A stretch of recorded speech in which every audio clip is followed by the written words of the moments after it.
শিশুরা আমাদের মতো নয়। শিশুদের আলাদা কিছু গুণাবলী অথবা বৈশিষ্ট্য আছে। যেমন শিশু এক একজন এক এক ধরনের আলাদা আলাদা গুণের অধিকারী। শিশুরা চঞ্চল ও সৃজনশীল হয়। শিশুরা নিজেদের মতো করে ভাবে। বিশেষ করে শিশুরা খেলনা, ছবি ইত্যাদির মাধ্যমে ওরা শিখতে চায়। শিশুদের অনেক চাহিদা আছে।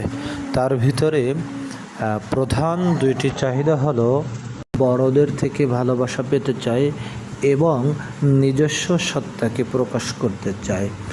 বড়দের কাছ থেকে সবসময় চায় বড়রা তাদেরকে ভালোবাসুক, মাঝে মাঝে একটু গিফট দেখ, ওদেরকে গুড দেখ ইত্যাদি বড়দের কাছ থেকে ওরা আশা করে এবং নিজস্ব সত্তাকে প্রকাশ করতে চায়।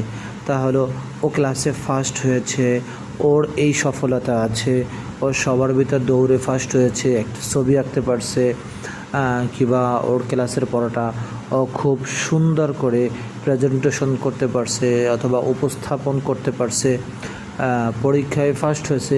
এগুলো বাচ্চাদের বৈশিষ্ট্য।